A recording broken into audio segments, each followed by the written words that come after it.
Baik, Assalamualaikum warahmatullahi wabarakatuh. Perkenalkan Bapak, Pak Julian, izin saya nama Muhammad Fadli dengan NIM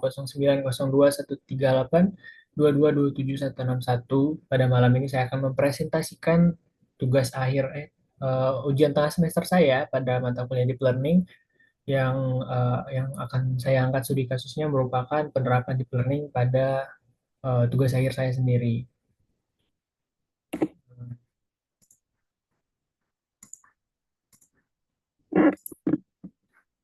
Baik, untuk judul dari tugas akhir saya sendiri adalah klasifikasi citra makanan menggunakan metode CNN dan arsitektur EfficientNet dengan versi B0.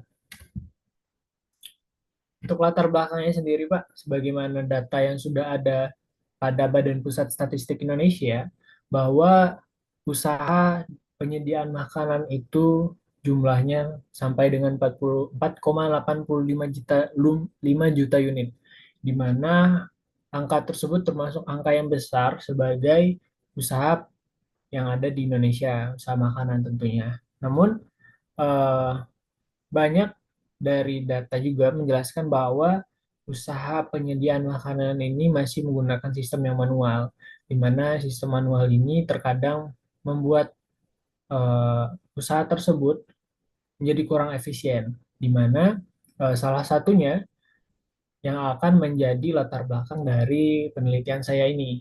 Jadi nanti di penelitian ini fokusnya adalah gimana sih caranya agar usaha-usaha makanan ini tidak terjadi lagi yang namanya salah meletakkan makanan yang dipesan oleh pemesan tentunya. Jadi misalnya makanan-makanan itu akan ada sistem di mana sistem informasi tersebut menerapkan deep learning yang akan mendeteksi makanan-makanan tersebut, dan nanti ketika makanan itu diletakkan, jalanlah sistem deep learning itu dan mendeteksi apakah makanan ini sudah sesuai dengan orang yang memesannya atau tidak. Namun sebelum sampai ke tingkat kompleksitas seperti itu, pada penelitian ini saya akan melakukan klasifikasi dulu dari makanan yang ada pada menu itu. Di antaranya ada 30 kelas makanan, mulai dari makanan asinan Jakarta sampai dengan makanan seperti soto dan sate dan juga makanan-makanan snack seperti pempek dan lain-lain juga termasuk dalam 30 kelas tersebut. Lalu teknologi yang saya gunakan tentunya saya menggunakan convolutional neural network. Bagaimana CNN ini merupakan salah satu model yang sangat stabil ya dalam klasifikasi gambar. Jadi dia mampu mengekstrak fitur-fitur dari makanan dengan sangat baik, dan sudah ada penelitian-penelitian yang mencoba melakukan klasifikasi makanan juga namun dengan tujuan yang berbeda. Dan tentunya penelitian-penelitian sebelumnya itu hanya mencakup beberapa kelas makanan yang ada di Indonesia saja. Jadi tidak sampai 30 kelas makanan, dan akurasinya juga masih terbilang um, masih bisa digapai dari penelitian ini.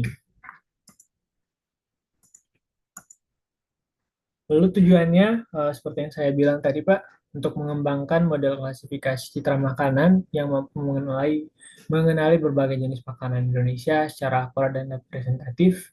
Yang kedua, mendukung proses digitalisasi pada industri kuliner, di mana dengan nanti terbitnya atau diintegrasikannya aplikasi ini, maka akan membuat kemajuan industri kuliner dan di Indonesia. Dan yang terakhir itu memberikan kontribusi terhadap pengembangan teknologi kuliner berbasis AI di Indonesia melalui penerapan computer vision dan deep learning pada data kuliner lokal berskala besar.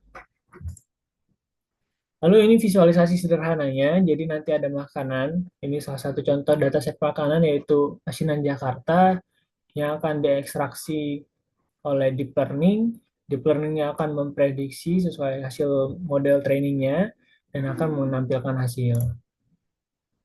eh, yang akan dilakukan pada proyek ini melakukan pengumpulan dataset, lalu pelatihan, fine tuning, dan melakukan integrasi ya. Dan kegiatan utamanya analisis kebutuhan dan penentuan dataset, lalu pemrosesan gambar, fine tuning dengan model pre-train, dan pengujian sistem dan evaluasi hasil. Lalu langkah-langkah yang akan saya ambil, jadi yang pertama itu melakukan scraping data, di mana Pak, pada data Kaggle yang tersedia tentang 30 kelas makanan ini hanya mencakup 50 rata-rata gambarnya per kelas, di mana untuk sebuah training model besar dalam EfficientNet itu membutuhkan setidaknya ratusan gambar per kelas. Maka saya lakukan scraping data pada sebuah laman website yang memang mencakup seluruh makanan-makanan yang ada di Indonesia. Nama websitenya itu adalah Cookpad. Jadi Cookpad ini adalah layaknya website untuk sebar-sebar resep lah tentang makanan, baik itu Indonesia maupun internasional juga ada. Dan juga semisal dari Cookpad-nya ini terdapat kekurangan data, saya melakukan scraping juga di Microsoft Bing. Lalu yang kedua itu saya melakukan pre-processing data.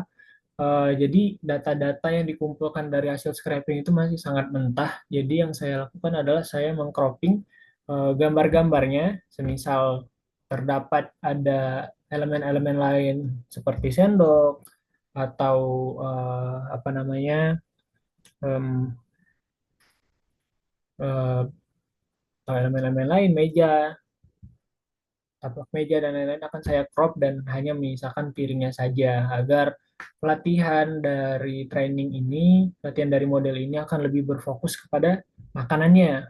Lalu saya juga melakukan resize ukuran image karena saya menggunakan model EfficientNet B0 di mana image yang tertera dan sebagai defaultnya ada 224, maka saya melakukan resize. Nah, resize-nya di sini untuk menghindari kerusakan data, jadi saya melakukan sebuah code.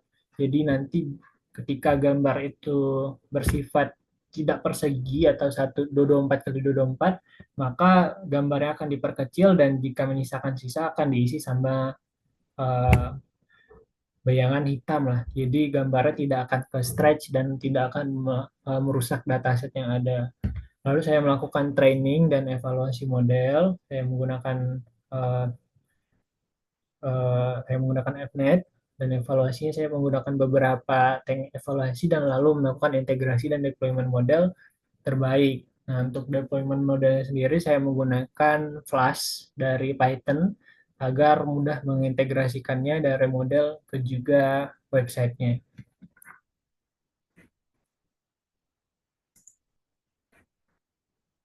Baik, saya akan melanjutkan pada codingannya.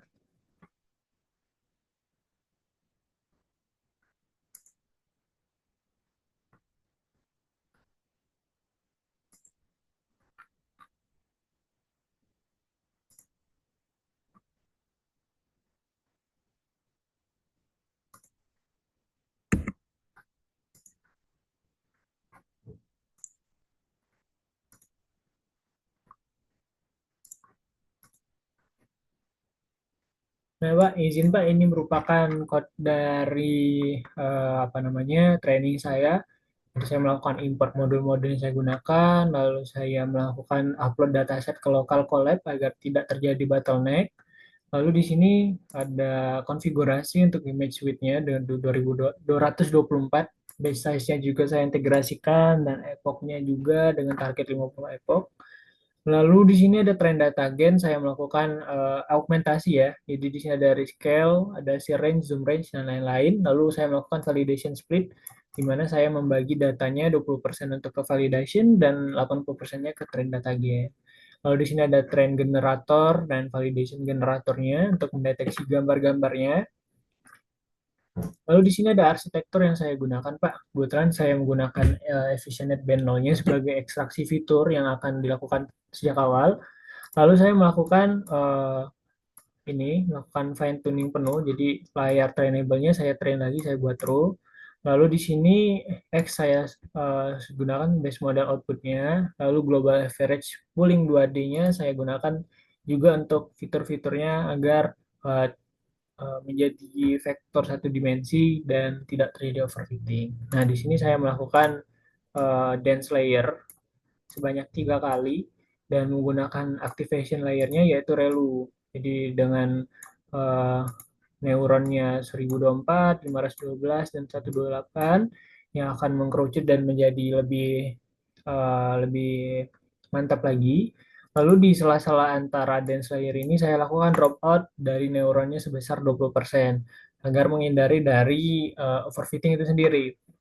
Lalu untuk outputnya saya menggunakan dance dan activation yaitu softmax. Lalu untuk optimizernya saya menggunakan Adam dengan learning rate 0,0001. Untuk loss functionnya saya menggunakan categorical cross entropy, sangat cocok dengan dataset saya yang mempunyai banyak kelas. Dan lalu early stoppingnya saya juga menggunakan early stopping untuk mengurangi penghabisan resource nanti. Dan yang saya monitor itu adalah validation dari lossnya. Jadi sebanyak 10 kali. Lalu saya juga menyimpan model checkpoint karena beresiko untuk hilang model kalau terjadi hal-hal yang tidak diinginkan dan langsung disimpan ke dalam Google Drive. Nah, di sini ada historinya untuk menampilkan berapa akurasi-akurasi nilai dan nilai-nilai lain. Di sini validation generatornya dan di sini adalah kode dalam hmm, untuk mengamati evaluasinya. Lalu kebetulan Pak saya sudah melakukan apa namanya deployment model dan ini ketika saya pilih menggunakan data test sebagai contoh ini, maka dia akan menghasilkan gambarnya langsung. Dan ketika saya coba lagi ambil asinan Jakarta saja,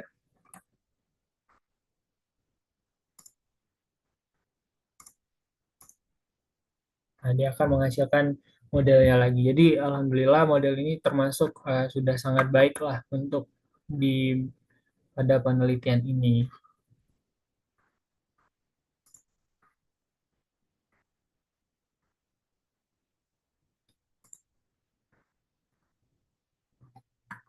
Baik,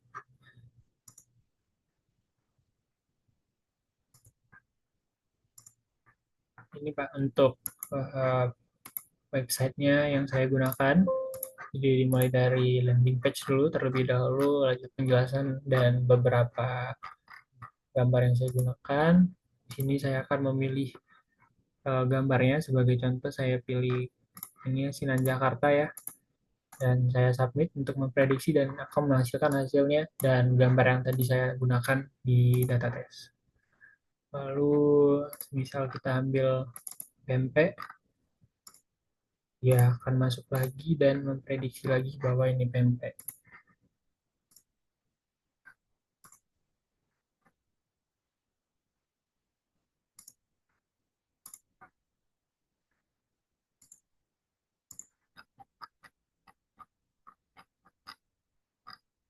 Lalu untuk akurasinya itu dapat di angka 99% dengan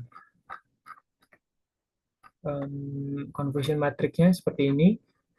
Jadi masih ada terdapat salah-salah prediksi sekitar tidak terlalu banyak Pak. Ada beberapa kelas ya yang terpisah ini. Jadi memang untuk modelnya belum sempurna banget.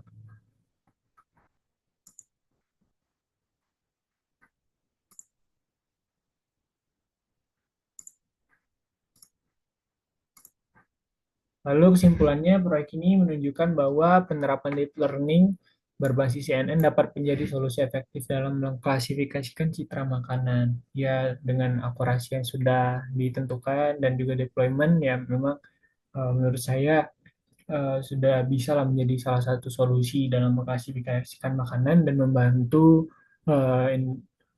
digitalisasi dari kuliner makanan. Mungkin sekian dari presentasi dari saya pada ujian tengah semester Deep Learning ini. Wabillahi taufiq wal hidayah. Wassalamualaikum warahmatullahi wabarakatuh.